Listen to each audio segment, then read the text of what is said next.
El especialista responde. Bienvenidos a nuestro programa dedicado a la salud. La apnea y el insomnio son solo algunos de los trastornos del sueño más comunes. Tras la pandemia, muchos chilenos vieron deteriorada la calidad de su descanso nocturno, pero no todos han acudido a ayuda especializada. ¿Cómo podemos tratar estos y otros trastornos y así descansar más y mejor?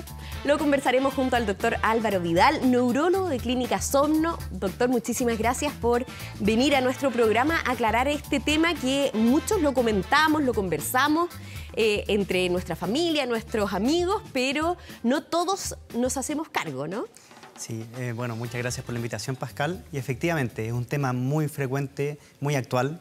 Se habla en muchas partes. Me toca, más allá de la especialidad en sueño, me toca escucharlo en muchos de los grupos de conversación y hay hartas dudas siempre, harta consulta con respecto al sueño. Hablábamos o comentábamos de la apnea y del insomnio, pero ¿cuáles son los trastornos de sueño más comunes o los que suele ver usted en Clínica Somno? Efectivamente, apnea del sueño, junto a los ronquidos también. Quizás ahí tenemos que hacer alguna diferenciación porque hay roncopatía simple, o sea, gente que solo ronca, o apnea del sueño, que habitualmente son ronquidos y apnea. Claro, ronca, pero además esta suerte de falta de aire, ¿no? De pausa respiratoria, efectivamente. El insomnio, que es por lejos el motivo de consulta más frecuente en Chile, en el mundo, y 4 de cada 10 chilenos tienen algún tipo de problema relacionado con el insomnio, que ya vamos a ver de qué se trata. Y otros más infrecuentes que quizás puede incluir el síndrome de piernas inquietas, más que infrecuente, probablemente subdiagnosticado. Poca gente lo detecta. Perfecto. Doctor, también hay trastornos asociados a los niños, a las mujeres, que vamos a tratar de ir desentrañando aquí durante el programa. Pero partamos por ese que es el más común en Chile y en el mundo y que a muchos les pasó que luego de la pandemia, asociado muchas veces a algunos temas de salud mental también, está asociado el insomnio. ¿Cómo o cuáles son los síntomas principales del insomnio y cómo hacerme cargo de esta patología? Sumamente importante lo del insomnio, que se caracteriza por un problema para conciliar el sueño. O sea, si uno se demora intentándolo más de 30 minutos en iniciar el sueño, ahí hay un trastorno. Y también está el insomnio de mantención, que es el sueño interrumpido, pero que provoca un impacto al día siguiente. O sea, personas que andan con sueño o con dificultades de concentración, ya es un insomnio que está afectando, o un insomnio mixto, que es ambas modalidades. Sumamente frecuente, como decíamos, 4 de cada 10 chilenos y incluso 25% tendría un insomnio crónico. Es normal que uno tenga insomnio si le duele algo, si está cursando con un duelo, por ejemplo, la muerte de un familiar, de alguien querido, pero ya para que se cronifique y esto se vuelva una enfermedad en sí, tiene que ser al menos 3 veces por semana por al menos 3 meses consecutivos. ¿Y eso afecta mucho la calidad de vida, doctor? Muchísimo. Desde el punto de vista anímico, aumento de los trastornos del ánimo, aumento de la ansiedad, mala calidad de vida, una sensación de desgaste en el día a día sumamente compleja y a futuro riesgo cardiovascular, que es una de las cosas relevantes en su relación con el sueño. O sea, no es solo esta sensación de que, bueno, no duermo bien, ya se cronificó, ya me pasa, como aprender a vivir con el insomnio. Eso nunca debiera pasar, ¿no? No, no hay que aceptarlo como una normalidad. Y es una de las malas cosas que tiene la tecnología y la modernidad. Si uno se remonta a la era de ausencia de luz eléctrica, la era rural principalmente del ser humano, ahí no existía el insomnio. Probablemente la gente apagaba la vela y dormía. No tenía la interrupción del celular, de la televisión. Hoy en día, con todas estas cosas de modernidad, y si le asociamos el estrés y la velocidad a la que vive el ser humano hoy en día, el insomnio se hace frecuente y se cronifica. Y ha aumentado. La hiperconectividad, ¿se podría decir que es una de las causas del insomnio, doctor? Efectivamente, y preocupa que cada vez esté siendo cada vez más precoz en los niños, por ejemplo. El uso de pantallas, no hay ningún problema en usarlas, pero idealmente 1 a 2 horas antes de dormir, idealmente ya no ocupar nada más de pantalla. Es difícil, pero es lo que sería fisiológico, lo que sería más normal. Pantallas, ya sea la televisión, el computador, el celular, o sea, por mucho que uno lo tenga en esta modalidad nocturna que tiene bajo brillo, etcétera, igual influye en mantener el cerebro conectado, ¿no? Efectivamente, incluso lo que me dicen muchos pacientes es el iPad con este papel de libro. Claro, como si fuera un Kindle o... Termina siendo luz exógena y artificial que termina afectando el metabolismo de la melatonina, que es la gran hormona del sueño. Claro. Doctor, vamos a ir revisando y por supuesto hay algunas definiciones, como usted ya lo señaló, la melatonina, que podríamos hablar también de eso, pero antes de seguir, conversemos sobre la apnea del sueño, que también afecta muchísimo, y usted hacía una diferenciación con los ronquidos, pero lo mejor sería hacerse un examen para saber diferenciarlo, ¿no? Efectivamente, personas que roncan ya deberían consultar precozmente. De hecho, no solamente es la asociación con apnea, que ya es algo bien complejo y lo vamos a tratar, tiene que ver también, por ejemplo, con el aumento de la hipoacusia. La gente comienza a tener problemas de audición. ¿Cómo es? Hipoacusia. Hipoacusia, problemas de audición relacionados al ronquido. Ya. Y no solamente para la persona que ronca, sino que para el compañero o compañera de cama. Termina siendo un problema importante y un factor de riesgo a futuro para demencia. Entonces, tratando el ronquido, eventualmente podemos prevenir estos problemas futuros, importantes. Y independiente de que estén relacionados con, en este caso, con las vías respiratorias, por ejemplo, un ronquido por un tabique desviado. Tiene que ver con los decibeles. Hay pacientes que alcanzan 60, 80 decibeles en un ronquido y es altísimo, considerando que el límite en una fiesta creo que es 20 en algunos lugares. Entonces, muchísimo 60, 80. Eso desde el punto de vista auditivo. Ahora, desde el punto de vista de la génesis del ronquido, efectivamente, desviación del tabique, septodesviación, problemas con las amígdalas muy grandes, con la lengua muy grande. Puede ser también el sobrepeso y obesidad, que ahí también tenemos un problema importante de salud pública y eso se asocia a ronquidos y a la larga, al final, con apnea es igual. Con apnea también. Hay veces que la gente se llega a ahogar, a asfixiar, y eso también asusta, en este caso, al compañero o compañera de cama, o uno mismo se puede llegar a despertar por esta falta de aire. Efectivamente, estas pausas respiratorias puede ser una pausa total, que eso lo llamamos apnea, o una pausa parcial, o sea que en el fondo sea una disminución del volumen de aire, y eso le vamos a llamar hipopnea. Forman parte de lo mismo, generan un micro despertar muchas veces, o sea que el cerebro despierta, eso quita la profundidad del sueño que venía la persona. El descanso pierde calidad, se podría decir. Exactamente, se superficializa el sueño y perdemos las fases del sueño que tienen que ver con el descanso. Además de eso, también hay una caída en la saturación, o sea, el oxígeno en la sangre baja a momentos. Y este torbellino de subir, bajar la saturación va generando muchos problemas futuros. No baja la presión arterial, que es normal que baje de noche. Se pierde ese descenso debido a una apnea del sueño, entonces es un problema bien complejo. Es complicado y hay que tratarlo entonces. Doctor, ya que lo mencionó, ¿cuáles son las fases del sueño y cómo darnos cuenta que de alguna manera estamos pasando por esa fase, no mientras estamos dormidos, sino al día siguiente que pasamos por la fase del sueño y que tuvimos un buen descanso? Lo más importante es ver cómo la persona se siente al día siguiente. Si se siente que el sueño fue reparador, que al otro día me despierto con energía, puedo hacer mis cosas sin bostezar, sin andar con mucho sueño, maravilloso. Ahora, en cuanto a las fases del sueño, son 4 grandes fases. Se divide entre el sueño REM y el no REM. El no REM tiene 3 fases a su vez. El sueño superficial, que es un sueño de transición, cuando uno se está quedando dormido, que eso se llama N1. El N2 es el sueño intermedio, estamos la mitad de la noche en ese tipo de sueño, 50%. Y entre el 15 y 20% de la noche estamos en el N3, que es el sueño profundo y es donde realmente descansamos. Predomina en la primera mitad de la noche. Ya. En las primeras 4 horas de sueño habitualmente. Ahí caemos en ese sueño profundo. Claro, esto siempre es por etapas y hay de todo tipo de etapas en toda fase del sueño, pero el sueño reparador predomina en la primera mitad de la noche. Yeah. En la segunda mitad de la noche viene el sueño REM y el sueño REM es para consolidar la memoria de trabajo del día, o sea, las cosas que aprendí a hacer. Y también viene el sueño y viene una atonía muscular, o sea, los músculos se relajan totalmente. Yeah. Y eso es la segunda mitad de la noche y por eso es muy frecuente que, por ejemplo, cuando la persona está despertando o cuando va a orinar al baño justo antes de despertar, recuerde que estaba soñando. Es porque el REM se consolida en la segunda mitad de la noche. Pero los sueños, esto nada que ver con los trastornos del sueño, pero cuando uno sueña, ¿en qué etapa? En el REM.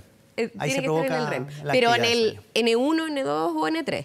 En el N2 y en el N3 pudiera haber sueños, pero después la persona no los logra evocar, no los recuerda. En el REM son los sueños que recordamos y eso es la segunda mitad de la noche.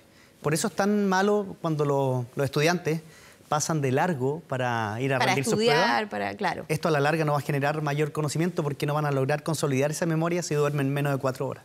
Ya, o sea, todo eso que estuvieron repasando o como decían los profes, calentando la materia, no se va a quedar ahí, se va a quedar de todas formas en el cuaderno, no va a avanzar hacia nuestro cerebro. Quizás lo responde en la prueba, pero luego el examen final va a tener que repasarlo como si lo estudiara de nuevo. Claro.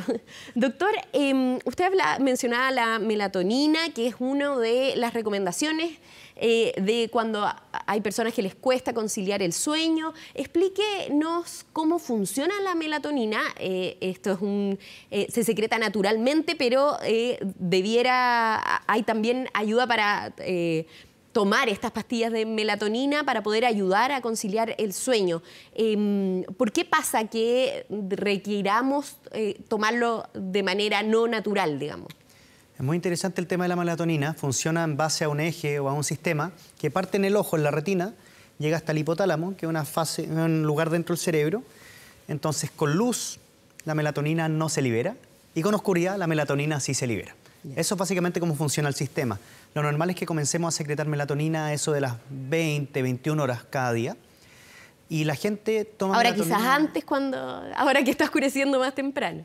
Este es el horario, por lo demás, que deberíamos conservar. Este es el horario que es el horario que cuando siempre conversamos de esta polémica del cambio de hora, es este el horario que debería estar. Este es el que debería quedar porque en el fondo es mucho mejor para la liberación de melatonina. Si oscurece más temprano, deberíamos tener mayor secreción de melatonina más temprano, por ende dormir en las horas que corresponde. Claro. Bueno, y la gente que la toma externamente, habitualmente la toma por insomnio. Dicen, si tomo melatonina voy a tener mejor sueño o me va a dar sueño. La verdad es que no es así. Y por eso mucha gente deja de creer en la melatonina. Tiene indicaciones muy precisas. Básicamente la gente que duerme en horarios muy distintos al que duerme la población general, que debería ser desde las 22, 23 horas a las 6, 7 de la mañana. La gente que duerme muy adelantado de ese horario o muy retrasado, a ellos les sirve la melatonina. Siempre indicada por un especialista para que sirva. El jet lag, que es un trastorno de personas que viajan mucho, claro. También la melatonina sirve mucho en esas situaciones. Y hay que considerar que la melatonina no hay que tomarla. La dosis de 3 miligramos de la melatonina habitual que se vende en Chile, en otros países se vende hasta 30 miligramos. La dosis de 3 miligramos es muy superior a la que el organismo maneja internamente. O sea, lo que secreta naturalmente es mucho menos. Muy inferior. ¿Pero se puede tomar constantemente o genera de alguna manera una dependencia? Dependencia en ningún caso. Y las reacciones adversas, el perfil de reacción adversa como fármaco no está muy bien estudiado. Se ha visto que hasta con dosis de 9, 12, 15 miligramos no hay mayores reacciones adversas. Pero hay algunos estudios que han alertado por posibles reacciones adversas, sobre todo en niños.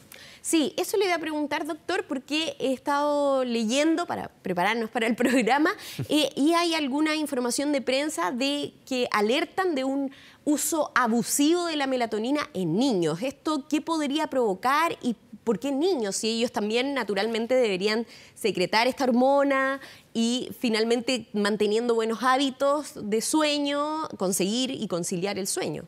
Claro, dentro de esto, lo primero es que la dosis tóxica no está muy bien definida. Entonces, eso es de las primeras alertas. Se habló en algún momento que pudiera afectar el cartílago o el crecimiento, pero no se ha concluido realmente. El mayor riesgo va a ser que el niño no ocupe sus sistemas internos de forma fisiológica y normal. Claro, que sea naturalmente que se produzca el sueño. Y en un sistema que está madurando, además. Sumamente importante darle la capacidad de que funcione. Ha funcionado en la historia y la idea es que siga funcionando. Si uno es insomne, digamos, que padece de insomnio constantemente, además de esta hiperconectividad, ¿puede haber otra causa asociada? ¿Puede tener que ver con fisiológicamente, además del sobrepeso, por ejemplo, que impida dormir bien? ¿Puede tener alguna otra causa, algún otro factor que influya en que yo sea insomne? Genéticamente hay muchas familias que son insomnes. Esa es una de las cosas importantes. O sea, hay realmente genes que están relacionados a una hiperexcitabilidad de la corteza del cerebro. Y por lo mismo también un umbral mucho más difícil de alcanzar del sueño.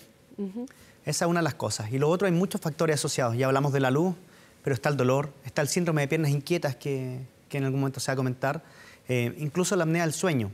Para aquellos que parten haciendo apneas muy temprano en la madrugada, pudiera generar un insomnio de mantención. Claro, se despiertan y ya no pueden volver a conciliar el sueño. Justamente, también gente que no regula bien la ingesta de líquidos durante la tarde pudiera tener nicturia y pararse a orinar muchas veces al baño en la noche. Entonces, eso también interrumpe, por supuesto, el sueño. Efectivamente, y hay algunos que siempre plantearon que el deporte nocturno también impedía el sueño. Y salió un estudio grande hace unos años que lo descartó. El deporte siempre es bueno, siempre es beneficioso, y en qué horario hacerlo va a ser dependiente de cada persona. Cada uno lo elige. O sea, siempre es bueno el deporte y en ningún caso va a provocar insomnio o mayor sentido de alerta. Muchas veces uno piensa que si está haciendo algo con demasiada adrenalina, por ejemplo, algo que te mantiene demasiado emocionado, excitado, puede generar que te mantengas despierto. Pero ¿eso se puede regular de alguna manera? Hay algunas personas que les pasa, que quedan con esta hiperexcitabilidad, más despiertos, sobre todo en deportes que son en gimnasio y con mucha luz artificial. Claro. Entonces, esas personas deben hacerlo animada, justamente. como una fiesta. Un partido de NBA. Yo digo, el horario en que juegan los partidos de la NBA es enorme, o sea, muy tarde. Pero básicamente, gente que no tenga problemas para postdeporte dormir, que haga deporte a cualquier hora. Si siente que le da insomnio, tiene que adelantarlo dentro del día. Perfecto. Doctor, vamos a seguir conversando de otros trastornos del sueño. Los invitamos a todos ustedes también a comentar en nuestro programa con el hashtag, con el nombre del programa, El Especialista Responde. Ahora vamos a una breve pausa. Si ha sufrido trauma ocular, sufre de miopía o ya es un adulto mayor y repentinamente ve pequeños puntos, manchas o destellos de luz que se mueven en el campo de su visión, puede estar sufriendo un desprendimiento de retina y debe acudir a urgencia con su oftalmólogo. Visite su oftalmólogo y cuide su visión. Clínica Oftalmológica Mira, ver bien, vivir mejor.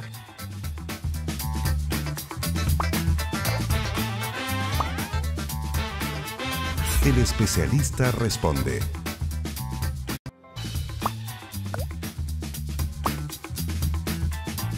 El especialista responde. Bueno, continuamos hablando con el neurólogo de Clínica Somno, Álvaro Vidal. Doctor, estábamos conversando también de las piernas inquietas. ¿Cómo saber que padezco este trastorno? Este trastorno es bien subdiagnosticado, ya lo hablábamos antes. Me interesa que después de este programa ojalá la gente lo pueda detectar y consultar.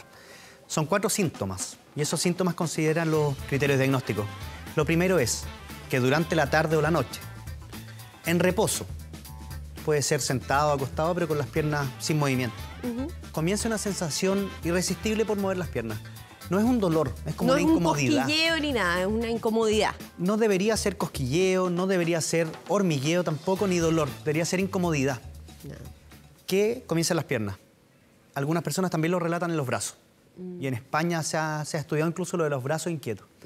Y que disminuya cuando uno los mueve. Con esos 4 criterios tenemos el síndrome de pierna inquieta diagnosticado. O sea, que se siente, se siente mejor si es que está moviendo las piernas. Claro. Puede ser un movimiento ligero, no es necesario que sea violento, o es más violento. No, justamente puede ser ligero, pero a la larga... Es constante. Y mueve la cama, por ejemplo. Muchas veces el compañero o compañera de cama va a relatar: está moviendo las piernas, esto es incómodo, déjate de mover dentro de la cama. Claro. Estos son, todos los trastornos del sueño pueden generar problemas también maritales, problemas con los compañeros o compañera de cama, finalmente. Es un ambiente el tema del... O sea, no solo afecta la calidad del descanso, sino como la calidad de la comunicación de pareja, todo. Eventualmente, y esto no hay que ponerlo bajo la alfombra, claro, como sería el dicho, sino que hay que enfrentarlo y consultar. Claro. Hay solución para todo, o potencial solución para todos los trastornos del sueño. También las mujeres durante el embarazo sufren trastornos del sueño, particularmente que afecten a las mujeres, ¿no? Sí. Sueño y mujeres es un tema súper importante. Hay un tema hormonal muy relevante. Embarazo es una de las situaciones, posmenopausia es otra, o el climaterio. Entonces hay hartos trastornos en todas esas etapas. Dentro del embarazo, piernas inquietas se da con mucha más frecuencia. La embarazada muchas veces sufre de anemia. Y esta anemia va a dar un problema de hierro. Las piernas inquietas dan por un problema de hierro a nivel cerebral. Esa es la causa. También insomnio. Hay desde dolor hasta incomodidad dentro de la embarazada. Entonces, muchos factores y la apnea del sueño pudiera empeorar si es que la trae desde antes del embarazo. Perfecto. Doctor, ¿le parece que revisemos alguna de las preguntas y ahí también podemos ir conversando sobre los tratamientos? Yaja Mato, por Instagram, nos pregunta, ¿enfermedades como el tinnitus influyen en los trastornos del sueño? Me cuesta mucho quedarme dormido. Aclaremos primero qué es el tinnitus. Sí, el tinnitus se describe como un ruido agudo, inexistente en el ambiente. Sí. La persona lo siente y esto puede ser, por ejemplo, cuando la persona va aterrizando en un avión, ante un trauma acústico, un sonido muy fuerte e inesperado, también la persona puede tener tinnitus. Pero hay gente que por problemas de oído o incluso por trastornos de ansiedad, que también es muy frecuente el tinnitus, pudiera aparecer más frecuentemente. Ya. Esto desconcentra el sueño. O sea, la persona se fija en el tinnitus en vez de la conciliación del sueño. Ya. Ese es uno de los Pero puntos. afecta para conciliar el sueño. Una vez en el sueño no debiera afectar.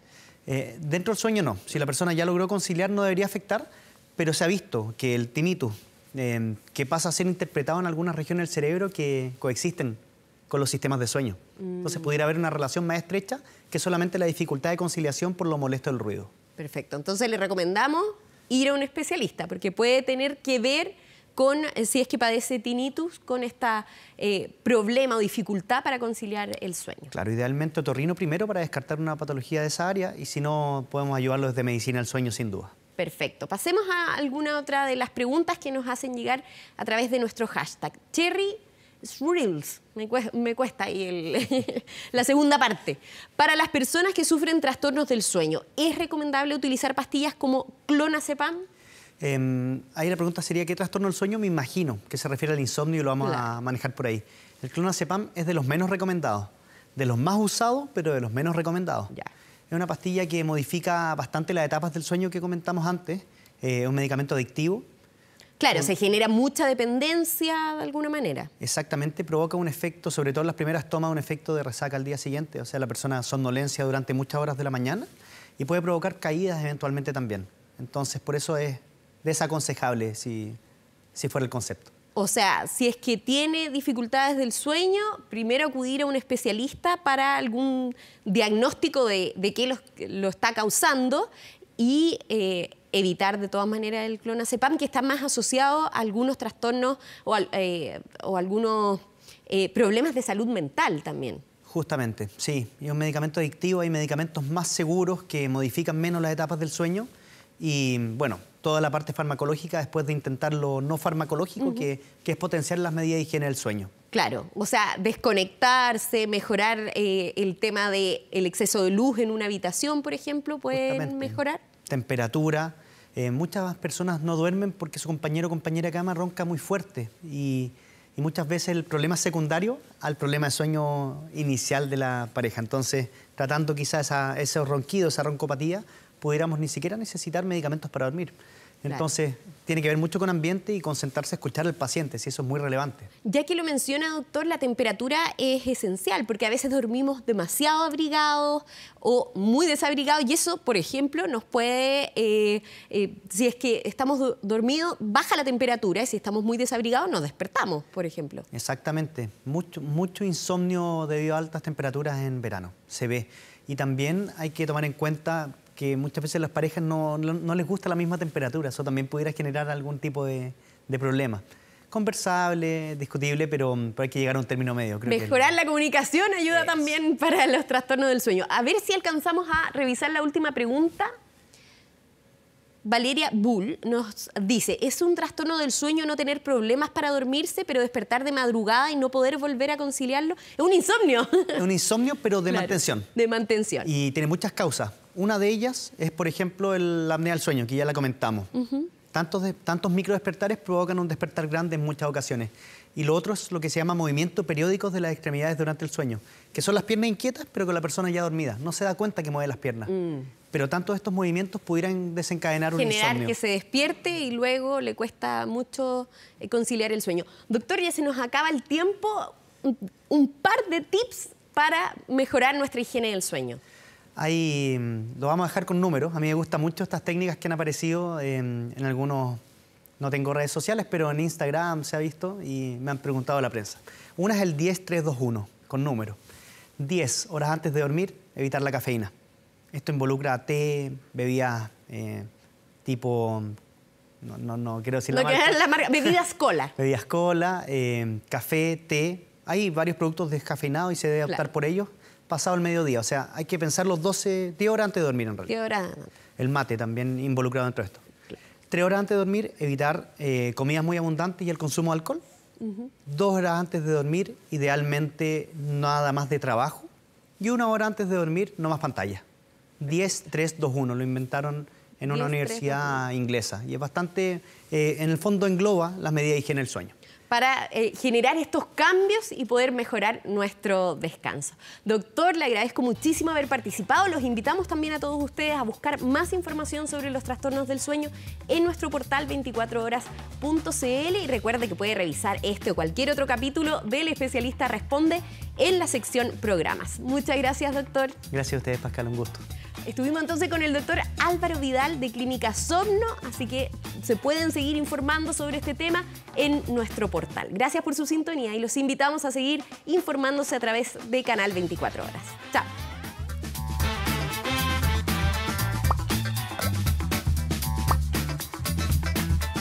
El Especialista Responde.